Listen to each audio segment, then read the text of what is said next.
As Eastern Aleppo is liberated, Syrian soldiers find al-Nusra flags and instruments of torture in buildings previously occupied by terrorists.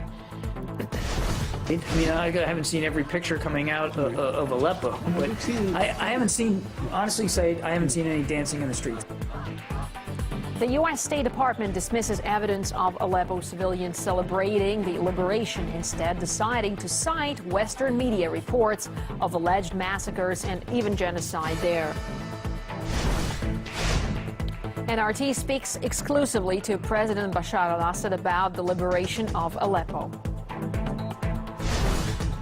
A leak by the Fancy Bears hacking group claims to show the U.S. Anti-Doping Agency was trying to discredit the International Olympic Committee.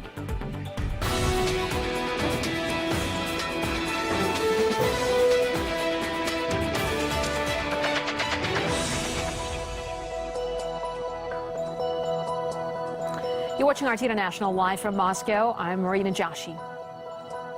As Syrian soldiers enter the buildings in the liberated parts of Eastern Aleppo, they find shocking evidence of who was actually occupying them during the militant occupation.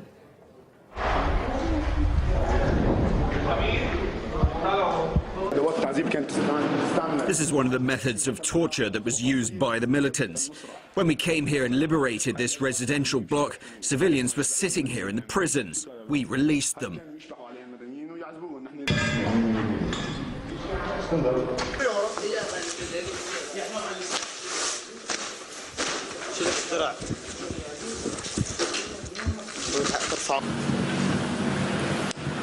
ليش عم تهربوا؟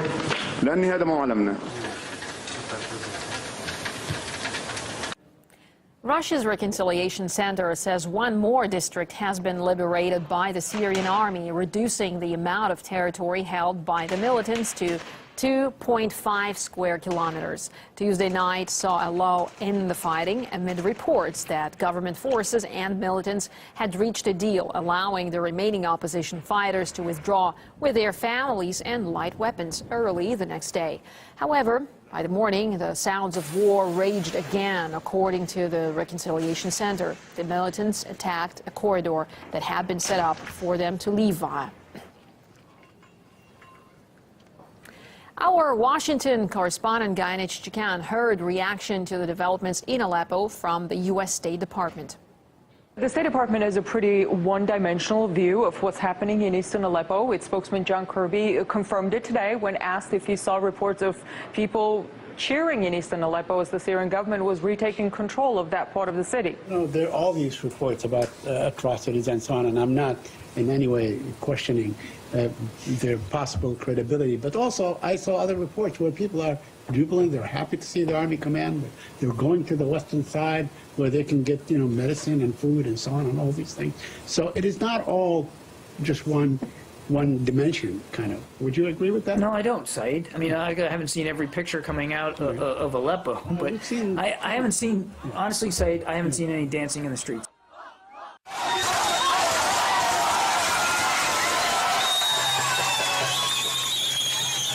Many people who are coming out of the war-torn Eastern Aleppo are telling stories that contradict the State Department's view of the situation there, and apparently John Kirby never heard those stories from his sources of information. We gather the best information that we can from a variety of sources. Some of it's press reporting, no question. A lot of it comes from reputable aid agencies. That are either on the ground or have associates on the ground in Syria. And some of it comes from intelligence sources, which I'm obviously clearly not going to get into. And I don't think that it's incumbent upon me or anybody else from a podium to sit there in detail and provide a laundry list of every single individual organization that gives us information. It's a mosaic. And frankly, again, I would encourage you to go flip on CNN today and look for yourself at the imagery that's coming out of Aleppo by a reputable news organization.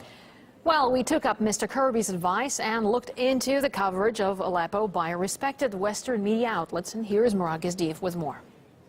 What's happening in Aleppo is one thing. What the media is telling you is happening is entirely another. 100,000 people are trapped in the city. We're getting reports of executions, of very grim pictures emerging from inside Aleppo. Tens of thousands of civilians are still trapped in the ever-shrinking rebel enclave. Complete meltdown on humanity. Of just how trapped these civilians are in Aleppo. If they stay at home, they could be killed. Tens of thousands of people remain besieged, trapped in the war zone. And the source is, well, someone told them. That's it. Very little of what you see in the Western media about Aleppo is verified. After all, they've got no one on the ground. What they do have are exaggerated headlines. Who is doing these killings? I can't say who's done all of them, but we understand at least one Iraqi militia is involved. We've heard of killings of civilians in this way in 4 different locations, so it may well be different forces involved. Now, the UN is being much more careful, unlike some.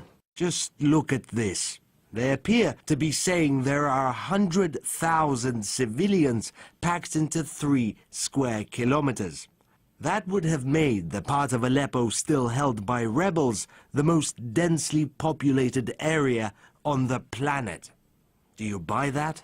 This, thus far, is still a war of media. It's a propaganda war. I mean, this is an example, and it exemplifies the level of media reporting and fake news and misinformation on Syria. And it's not just on TV. Online, you'll find hundreds of heart-wrenching images allegedly taken in Aleppo, except many weren't. This picture, for example, was taken from a music video and sold as an image of what's happening in Aleppo. Then you have this, Assad burning children, even as he guarantees safe passage to rebels and civilians who wish to leave.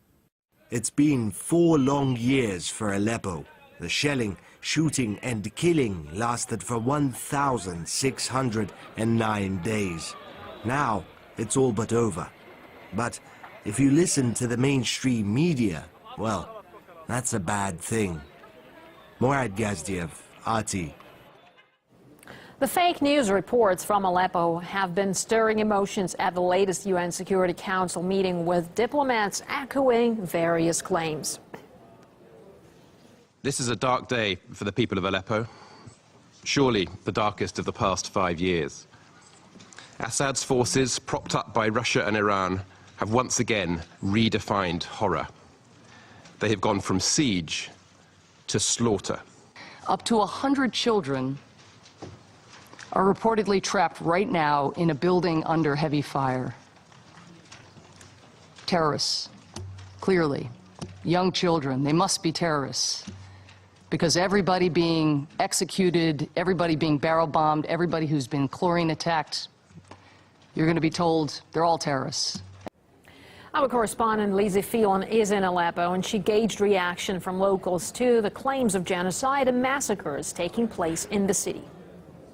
Last night, the streets of downtown Aleppo were filled with people celebrating the news that the Syrian army is on the brink of retaking the whole city. But this morning, when we woke up, instead of waking up to headlines covering those celebrations, instead, the news was filled with unverified claims. We wanted to speak to people from Aleppo, including those who've just fled from East Aleppo today, about these claims, to hear their thoughts. In the news, in the Western media, we're seeing these headlines. This headline says that civilians in Aleppo are telling Al Jazeera that they are facing genocide.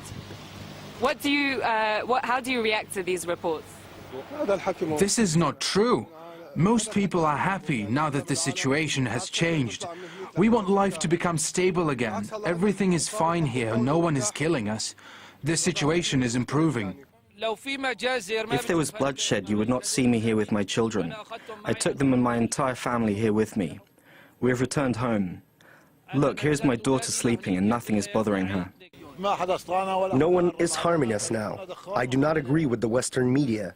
No, we're not oppressed. The Syrian army is doing us no harm. They're even providing us with food. We were transported to safe areas and provided with shelter, food, all basic needs. The army and the government are on our side. Why should they be against us?